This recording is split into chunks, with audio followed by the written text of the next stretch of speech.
everybody, and welcome to Let's Look at Guardians of Middle-earth. So this is kind of a weird game from just where it fits into the context of modern gaming. This is an ever-popular MOBA, Dota, League of Legends, clone, action RTS, whatever the heck you want to call it.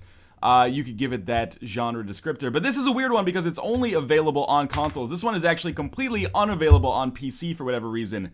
I don't dare speculate as to why that is, but I will say, weirdly enough, this is done by the guys at Monolith, who also did Gotham City Imposters. If you're familiar with Gotham City Imposters, you'll know, I might as well get past this goddamn save screen first so you have something to look at. But you'll know that that game originally started out as $15 on PC, but eventually went free to play, whereas it is still $15 on consoles.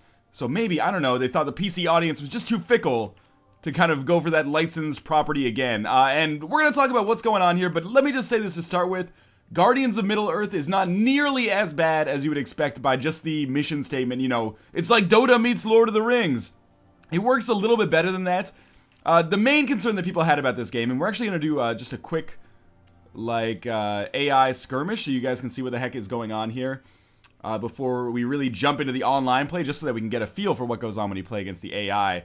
But yeah, it controls fairly well. There's no, the reason that people were skeptical is because normally in these action RTS type games, you need to have fairly good precision with your mouse in order to be able to, click on enemies and land skill shots and things like that. The way we do that here is a little bit different, obviously, because we're not using a mouse, we're using an Xbox 360 controller. But it works totally okay, and we're going to show you how that works. First thing first, we're just going to play a 3-lane skirmish game. You can also play 5 heroes, if you're not familiar. I don't know whether to call them action RTSs or MOBAs, but we're going to go with MOBA most of the time, which I realize pisses people off, but it's also way more fun to say than action RTS. But yeah, you can play 5 versus 5 on 3 lanes, which is standard, or 5 versus 5 on 1 lane, which strikes me as kind of crazy, but it could be fun as well, although I've spent all of my time doing the 3-lane stuff. So let's talk about the hero selection here. We've got a few. I'm not a huge Lord of the Rings fan, but I did read the books back when I was in middle school, and I saw all the movies, of course. So some of these heroes or guardians are apparent to me, like Galadriel, Gandalf, and Legolas, as well as on the evil side, obviously we've got the Witch King, we've got Sauron, and Gollum. But then you got these guys like, oh, I guess I know Yoan as well, but Hildefons, I have no idea. Ori, I have absolutely no idea. Maybe these are guys from The Hobbit, though, because obviously that movie is coming out soon. Random Uruk-hai, and who's this guy? Mozgog. Mozgog's Orcs tribe regards him and fears him as its greatest warrior and fears his rages. Wow, I am terrible at reading, apparently. There's also heroes available for purchase. And again, some of these I think I've known, like Haldir I think I've known before from the movies, perhaps. But a lot of these other guys, like Aragorn's dad, Gothmog, I don't know any of these guys, but they are available for purchase with in-game currency. And there are some microtransactions involved. Like, I don't think you can actually buy coins, so I don't think you actually are incentivized to, spend real American dollars to get in-game currency in this game and then buy heroes. But there is a season pass, which I think is going to be necessary to buy new heroes that are coming out. And they're leveraging some of the better-known Lord of the Rings and Middle-earth type characters for that, like Bilbo and Gimli. But anyway, we're going to play as Legolas first here. And we do have these loadouts as well. I'm not going to talk too much about these just yet, but as we get in here, I will talk about it a little bit. So I'm going to play as Legolas. I don't really know the classes of the characters, like if there's support, carry, etc., etc. It seems like pretty much everybody is fairly equally matched. By the way, I should mention that these games usually end up quite a good bit shorter than your standard Dota game. I haven't actually played League of Legends beyond like one game 5 years ago or 4 years ago, but I played a lot of Dota. And a lot of Awesome Knots, actually, or at least, probably 20 hours of Awesome Knots. So I got a feel for how that works as well. This is much more of the, top-down isometric style of Awesome Knots than the side-scrolling style of, of Dota than the side-scrolling style of Awesome Knots. So I want to go mid here, but I think Lug Bowl is not going to. So one of the first things you'll notice is that creeps spawn right away. So this is very much like a more fast-paced style game that usually only takes about 15-20 minutes. In fact, when you go online in the default mode, there's actually a 20-minute time limit, and if the game isn't over by 20 minutes, like if you haven't destroyed the enemy action by 20 minutes, then the game simply just ends and it goes to score. Alright, so we got some problems here.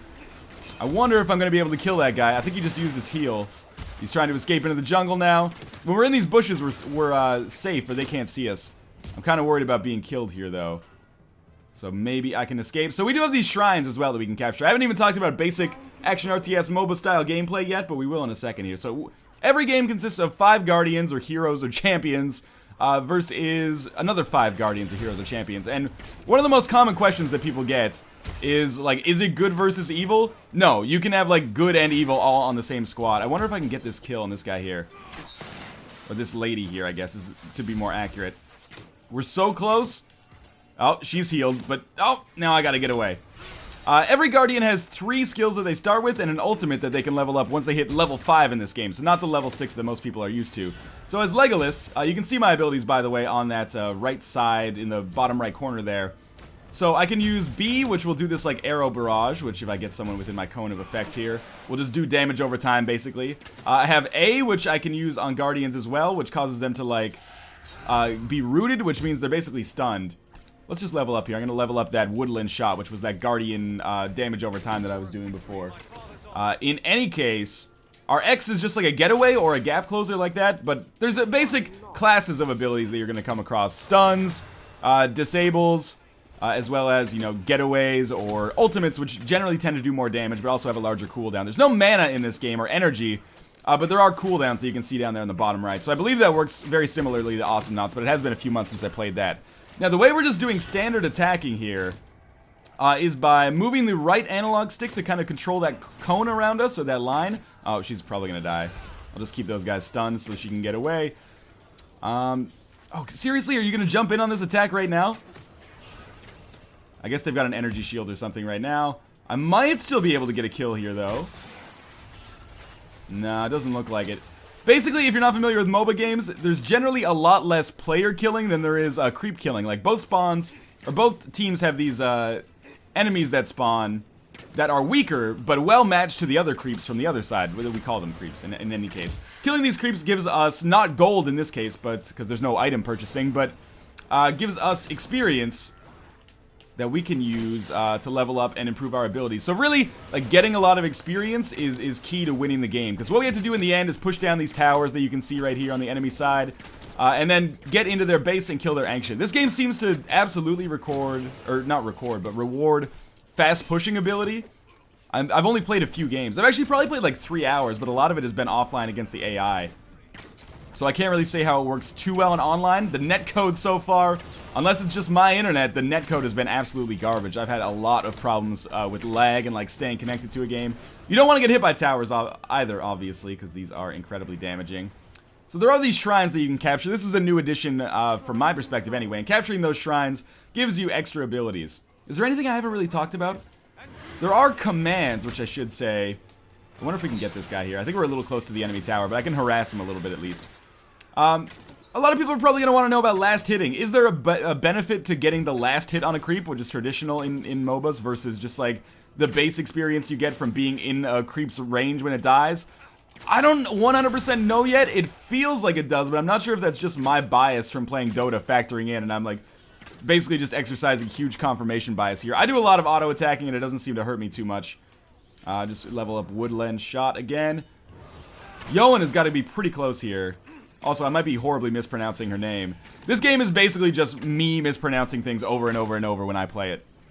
Anyway, we'll continue playing for a little while here. I want to at least get some kills, because you can start sort of steamrolling out of control here. I guess one of these creatures can create a siege tower or something. She's got to be so close to death. Once I hit level 5, these guys are going to die hard. Bruce Willis style once I get my ultimate, which does a decent amount of single target damage. Anyway, we're going to knock these guys down. Yeah, like I said, the games tend to go pretty fast and furious. The AI is actually set to hard right now, and I think if you have any experience with action RTS games, that is going to be the difficulty you are going to want to play on, because when I played on normal, I was the only person on my team that got kills, but our team won in like 5 minutes, which was insane. So if you have some kind of basis for strategy in this genre... Oh, they might be coming for some kind of gank here. If you have some kind of basis or experience with what's going on, I'm just going to let my teammate escape and try to escape myself. No, I might die here, actually. Oh, barely made it out. Okay, so we can teleport back to spawn, but instead of doing that, I'm just holding the back button. Teleporting back to spawn allows you to heal when it completes, but we also have this command that allows us to heal. And there are potions that I have equipped, you can see on the kind of like D-pad looking indicator there. On the... Oh, I wonder if we can get a kill here. On the, like, bottom left of my screen, I do have a potion that I could pop, so it might be even worth chasing here. But I want to level up just once more so I can get my ultimate and then unleash my combo. Generally, the way that I get kills in this game, there's our ultimate, is by making sure that all of my skills are off cooldown and then using them all at once, like so. Alright, so that might... Yeah, that's enough to get a kill, so that's going to be an extra kill for me. Of course, as you get kills, that means more experience for you. As you get experience, that means more power to kill more enemies. And that means you're going to be in a very good position moving forwards. Because really, the way you win this game is not by superior play in firefights most of the time, or in skirmishes. It's by superior play in terms of, like, getting experience. Basically, you're just making yourself an unstoppable killing machine. We're just going to use our arrows to harass here, because they do a decent amount of damage. And this game seems a little bit more focused on the player combat element than the creep killing element that is common to Dota. Like, when you play Dota, most of the time, you really... Oh, I gotta use a potion here, probably. You really don't want to get involved in player combat too early. Like, there's a big risk associated with it. Of course, there are exceptions to that, obviously. But mostly in like, mid-tier games, a lot of games just end up being you firing, trying to last hit creeps for a long time. That is not necessarily the case here. So I'm just, again, harassing. I'm getting ready to jump in, though, on some damage on Yoan here, if possible. Did I kill her there? I don't think so, but maybe I can catch up and just deal one last shot. There we go. Alright, so that's extra experience for me. I took some damage, but I should note, there are, like, gems you can basically pick up, or herbs that you can pick up that just heal you. I am going to take the shrine back while I'm here, too. But it might not be a bad idea to teleport back to base. It's probably not what I would do in a strategic element right now. But it's a good idea to show off some more basic mechanics. And then we'll probably maybe jump out at this point and maybe move into an online game, or at least attempt to do an online game, just so you can see what's up with that. So we do have these 3 barracks here, represented by these like flower-looking things in the middle. What these do is spawn our enemies. And once you reach level 6, you can actually upgrade the barracks to something else. So at level 6, all we can do is upgrade to elite soldiers, but once we get to level 12, we actually have our choice. We can build like siege soldiers, which will like really focus on taking down enemy structures like towers. We can bring out disabling soldiers and also just upgrading all soldiers slightly. But for now, I'm just going to upgrade all of these to our next level of barracks. Again, this is what rewards fast push in this game, I think. Because really, once you hit level 6, things start to get they start to move very, very quickly. We can also upgrade towers, which I'll show off as I move down into the bottom lane here, potentially for a kill. And we can check out the scoreboard, of course. I've got 2 kills. Thrain on the other team has 1 kill, and everybody else is basically rolling with 0 kills so far, which is generally how the game works. It starts out fairly slow, but online people are a little bit more aggressive, so the kills come a little bit more fast and furious than they do in the AI-controlled games here. So I don't necessarily think we'd be able to get a kill on Thrain here. He's a level over us, actually. But if he gets a little too aggressive, it's possible. At the very least, I'm just kind of trying to push down the tower here. Let's see. Maybe we can. Maybe I was totally wrong about that. And I am nearly dead. I am 100% dead, so that was a terrible idea. Anyway, let's drop out of this. We're probably still going to win that. I've never lost a game against the AI. So we'll just go over to our end menu here. So that was just to give you a basic taste for how Guardians of Middle-earth plays, basically. Now, I should mention that every time you complete a game, you get experience and gold, and you can see those up in the top right of my screen right now. With your experience and your gold, you can change your loadouts.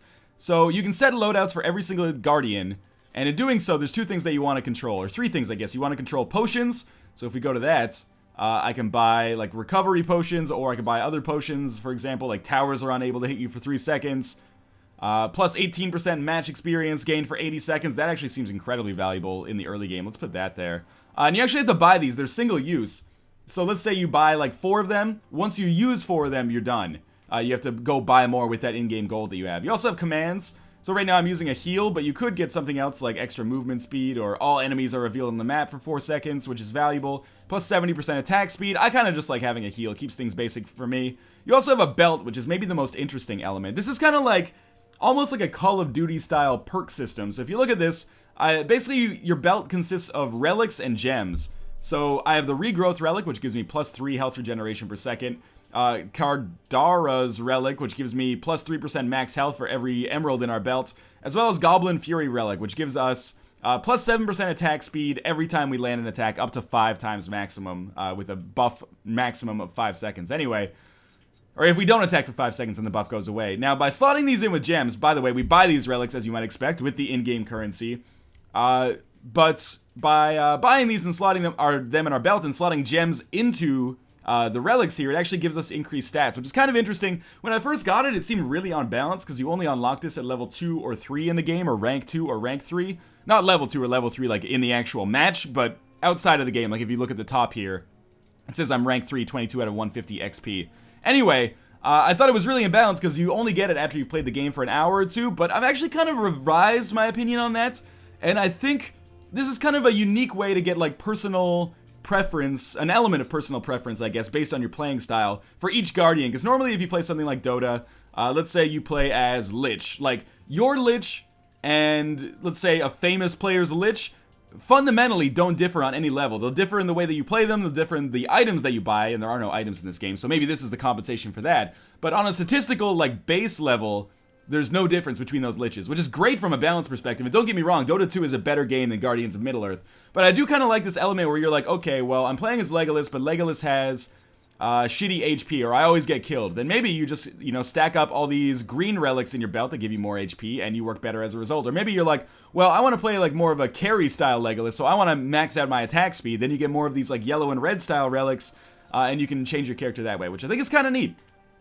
It's not, I mean, obviously from a balance perspective, it's maybe not 100% there, or, like, balance is maybe not the 100% issue. Like, I don't expect Guardians of Middle-earth is ever going to become an esport. This is much more of, like, a casual style MOBA or action RTS, and that's kind of cool, actually.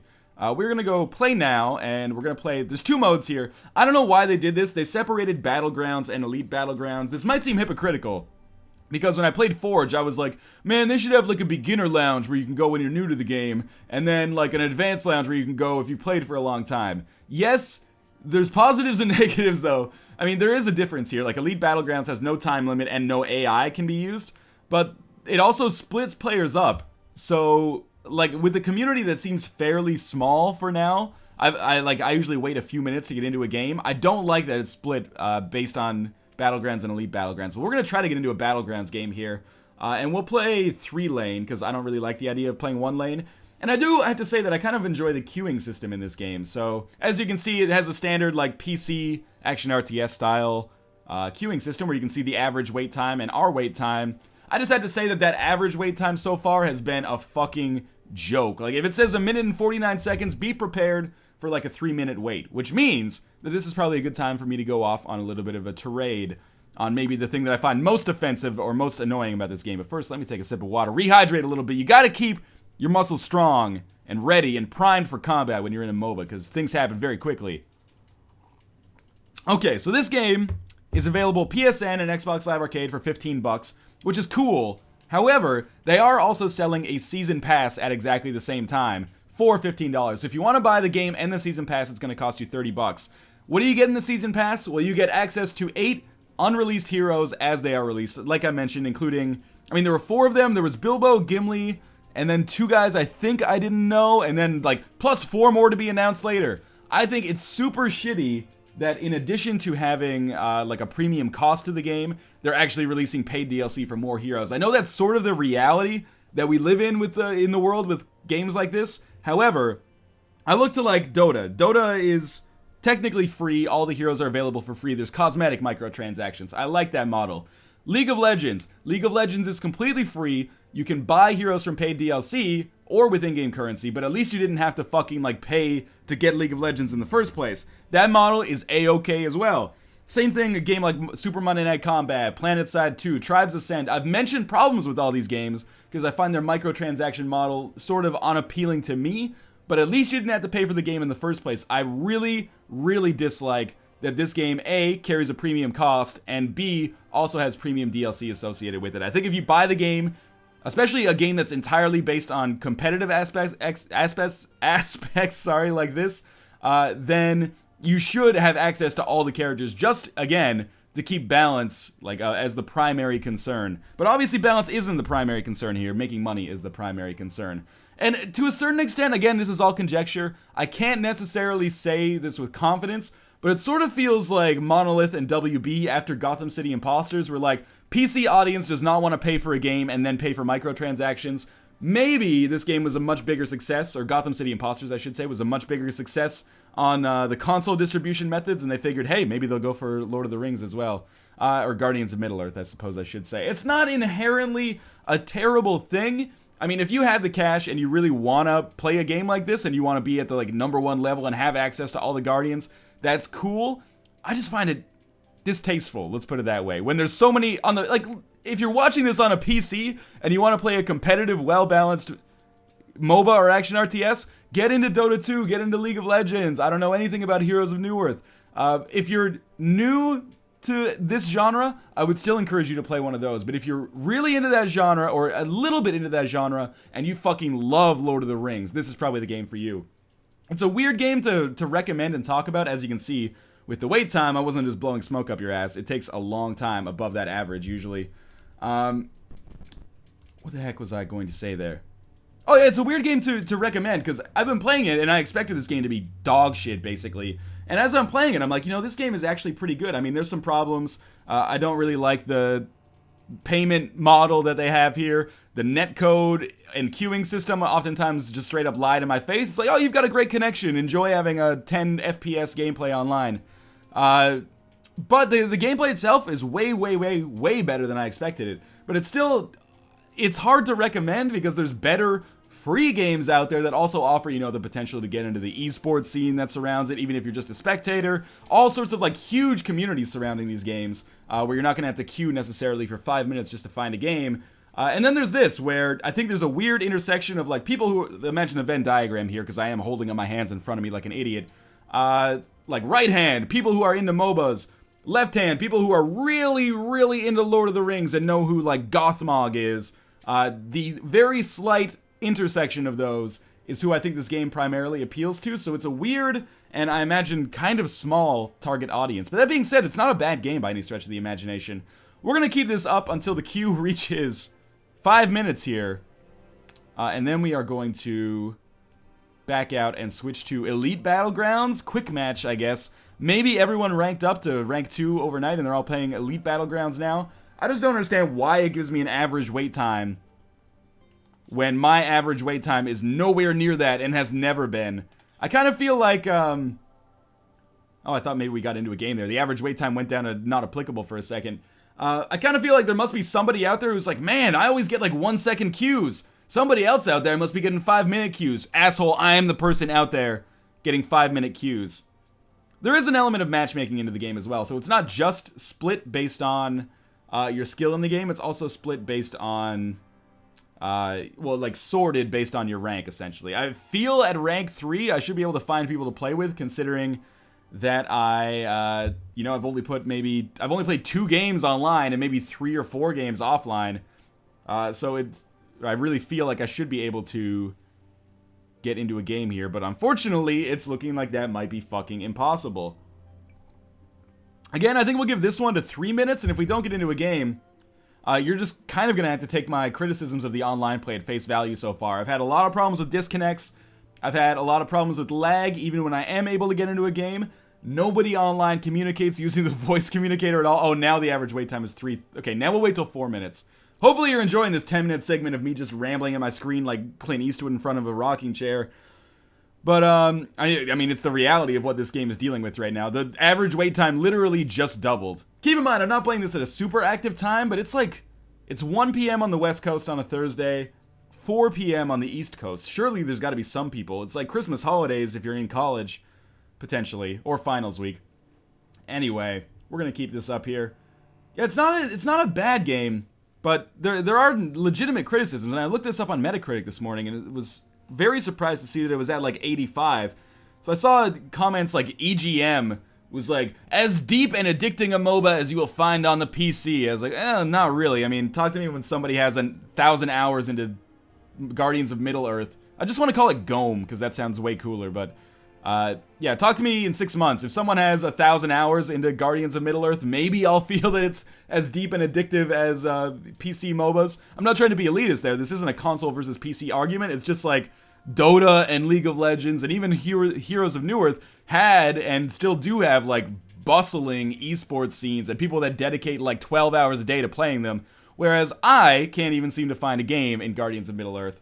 and people saying like, if you're looking to just get into MOBAs for the first time, Guardians of Middle-earth is a perfect tutorialization. Well, again, sort of. It doesn't really teach you about the most important things like last hitting and whatnot, but anyway. It's weird. I might sound like I'm being negative about this game. I don't think it's as good as EGM thinks it does. They gave it a 9. On Metacritic, it's got an 85 average right now. I think it's more in the 7 range, and that's including all of my criticisms about the online play, which, keep in mind, may be isolated to just me, but, you know, still, that sucks. Oh man, we actually finally got some players here.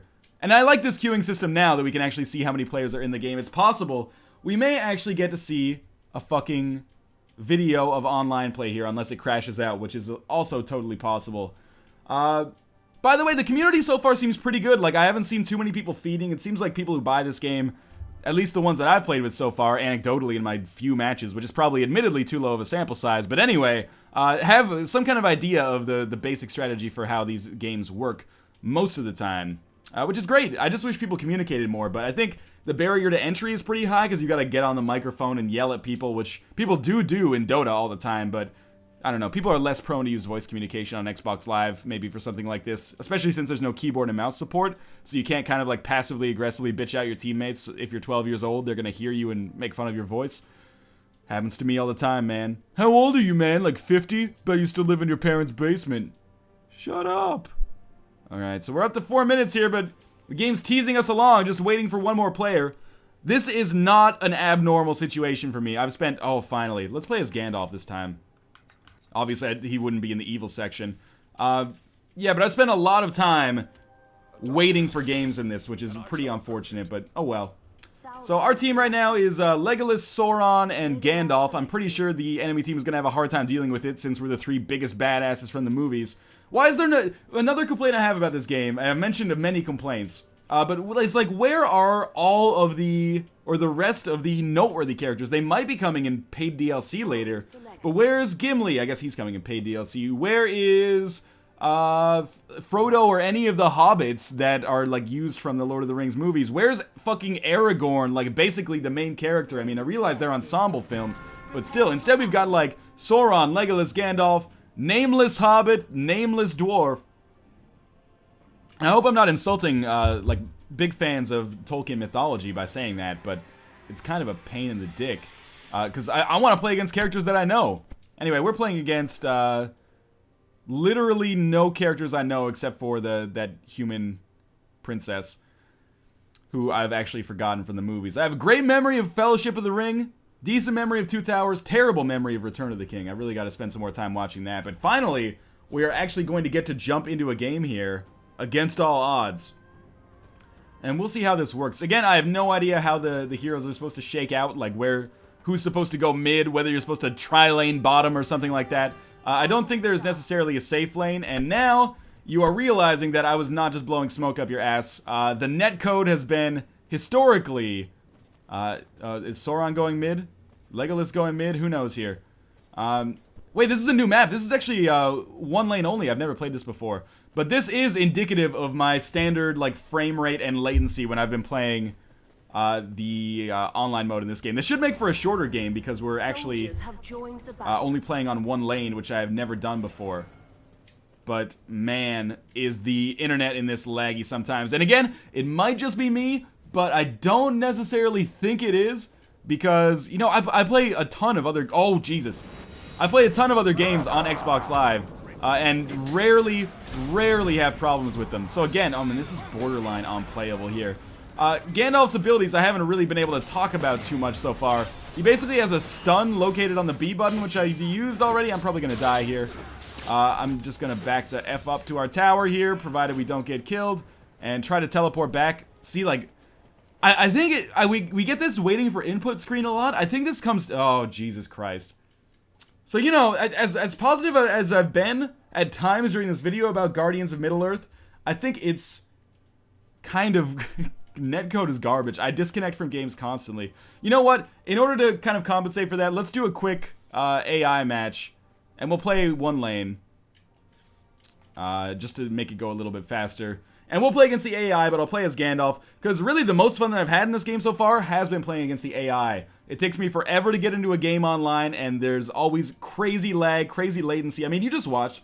We spent 10 minutes queuing, I got into a game for a minute and a half, and then it just disconnected me. Like I said, could be me. I should put that out there in the interest of full disclosure. However, you know, I play Call of Duty online a lot, I play other games online a lot, fighting games online a lot, and the latency is absolutely fine. Not to mention, you know, given that I upload a ton of videos every day, and I'm not actually uploading one right now, just in case you were wondering that, but given that I upload a ton of videos every day, we actually opted for some very expensive, very fast internet in order to facilitate that. But sadly, Guardians of Middle-earth apparently just doesn't take that into account at all. I don't know. I've found the net play awful so far. Battle started. I mean, even the frame rate sometimes looks even a little bit wonky in our standard mode here, offline. But anyway, so Gandalf's abilities. A is a shield that basically protects him for a few seconds and also has a maximum of like 80 damage. I forget what X is. I think X is just like an attack that hits like an area of effect attack, and B is a stun. So we could like, oh, we could try to stun this guy in a second. Yeah, we'll stun. Oh! And he's a very valuable player when it comes to killing enemies. At least that's what I've found so far. I probably shouldn't have just run in here. But that's okay. But he is a melee hero, basically. So that means, unlike Legolas, I have to get very, very close to my enemies in order to do any damage to them. Oh, I'm going to use my experience potion right now, because that should allow me to level up way, way, way faster.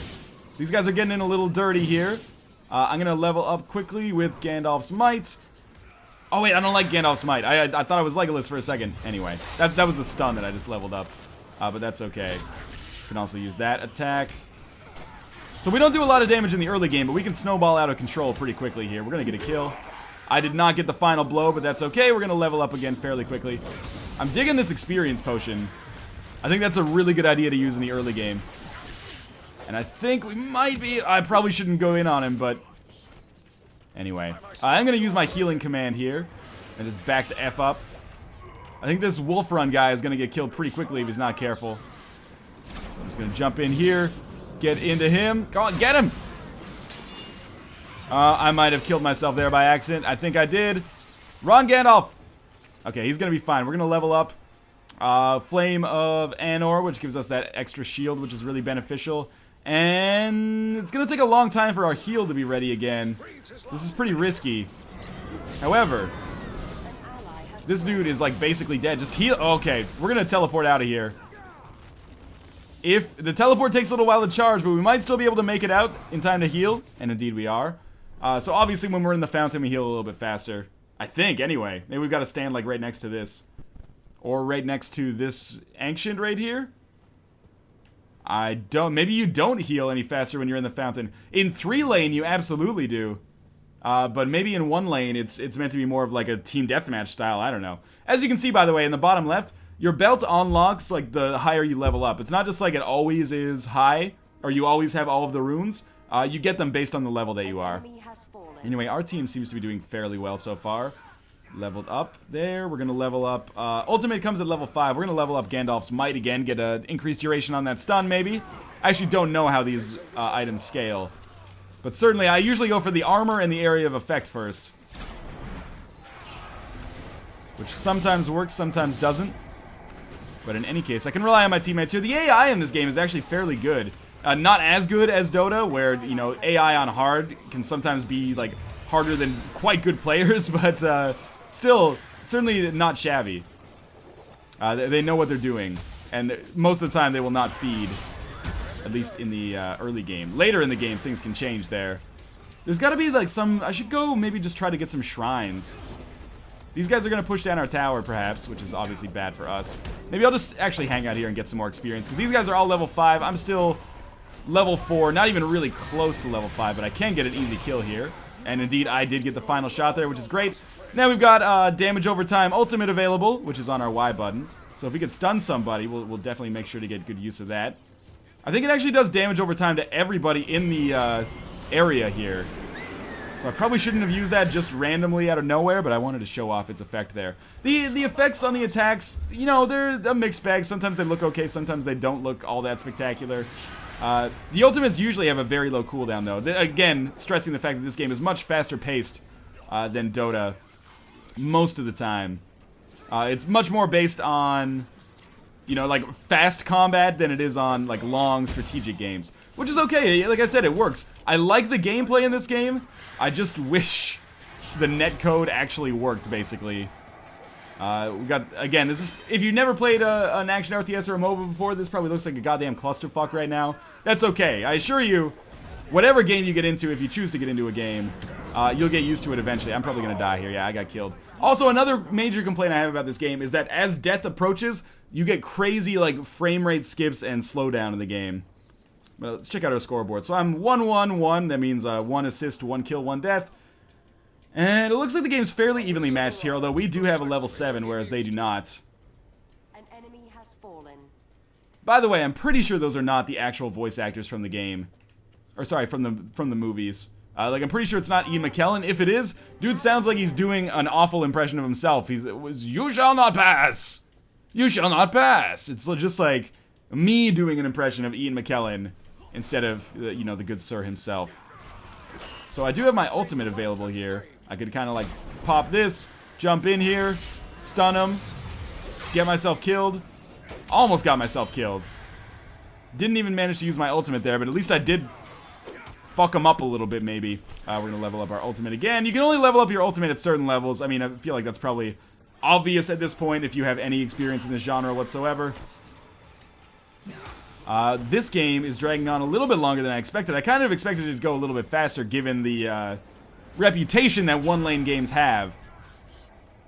But in any case, like, overall, my impressions, this is a totally solid action RTS, with the one caveat being that I'm pretty sure the online play is actually garbage in its current state, and it needs, like, a lot of fixing. This guy has gone in way too far and is gonna get killed. We all got assists on that. By the way, there are different classes. Like, I have only spent time with, like, 3 heroes so far. Gollum, Legolas, and Gandalf. And I've played them all basically as carries, which, if you're not familiar, a carry is basically a hero that starts out not being very strong, but then gets very strong towards the end of the game as they get more experience and, well, in Dota's case, items. But, and I've been able to play basically every hero as a carry so far. But there are healers, like, I believe Yowen is a healer here. But other than that, like, it's not really explicitly stated in the game. It's got Gandalf's Might again. We're gonna... I want to get in here and do some serious damage, but there's all 5 of them. There's all 5 of us, too. Maybe I'll just do this. Oh, they're gonna push me away, I think. And then I'll use my ultimate. And that may or may not have been a terrible idea. Nobody knows. Oh, I'm dead. Super dead, yeah. I did manage to get another assist there. And your respawn time is totally related to your level when you died. Anyway, this seems to be kind of a stalemate. I hate to do this.